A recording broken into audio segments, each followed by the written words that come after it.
For as long as GTA has been around, there have been copycats trying to capture the same magic or at least give their own spin to it. Saints Row is no different. With the first game released around the same time as GTA San Andreas, it immediately started life as another GTA clone, which actually ended up being a coincidence more than anything. For those who don't know, Saints Row was in development before the world even knew that GTA San Andreas was going to be a thing and how it was going to be shaping out to be. Volition, the developers of Saints Row, ended up changing a few things to it to make sure that it wasn't exactly going to be a GTA San Andreas 2.0. Obviously, most people still didn't see it that way, and forever it was perceived as yet another GTA clone. The interesting thing, however, is that around this time GTA was getting a bit more serious and realistic with GTA 4's story and especially the vehicle handling. The story itself was a lot darker and gritty while trying to tell a more deeper story than "My name is Tommy Vercetti and I'm going to run this town." Whereas Saints Row 2 spent their marketing clowning on how serious GTA 4 really seemed. Would you rather go bowling or steal a septic truck and spray loads of sewage on pedestrians?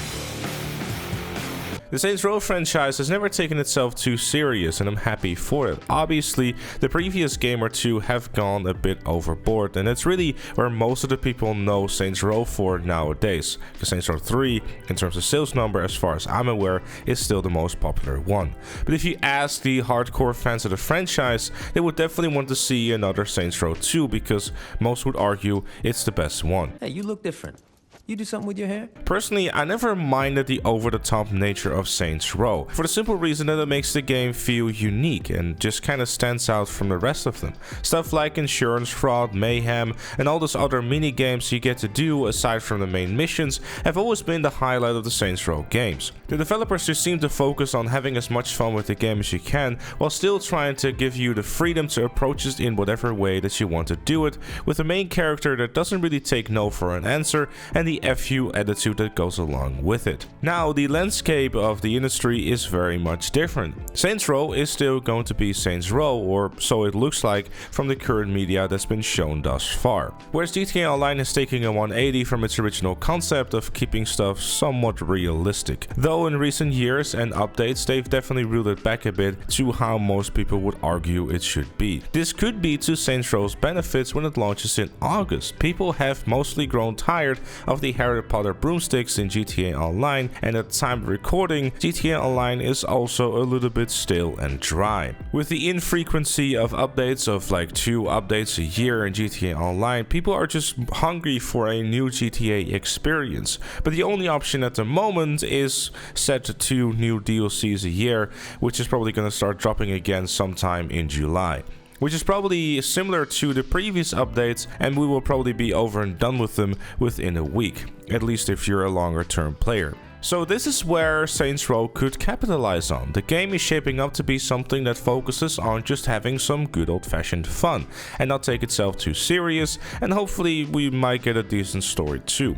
It plays to its strengths and allows itself to use the reboot of the franchise to try and reinvent the wheel, and this is where I personally have a few hopes for the game. I've always felt that in Saints Row the cars didn't really feel satisfying to drive and mostly felt like you were driving a piece of cardboard rather than an actual car with the weight.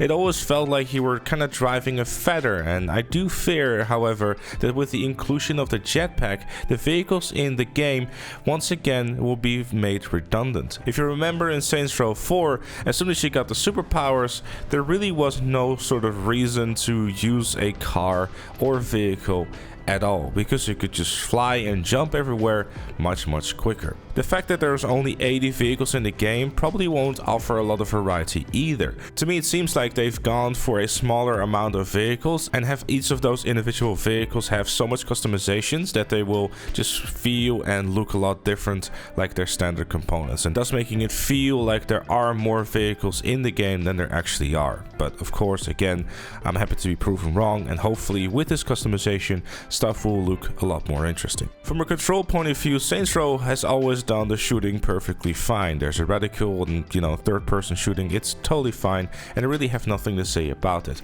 The only thing that I'm primarily looking for is enhancing the feel and the sound of the guns to make them sound a little bit less like carton and make them feel like they're packing more of a punch. And if we could maybe get something like a dubstep gun or maybe the pimp cane once again, because those are some of the more cooler and unique guns that definitely had a cooler design to it rather than the usual and regular guns. The world of Saints Row could definitely do with a bit more details and immersions to make it feel like you're part of the world rather than just existing in it. The variety of San Delisio seems like it will definitely do just that. In previous Saints Row games, a lot of the map felt pretty similar based on the fact that a lot of it was just urban city.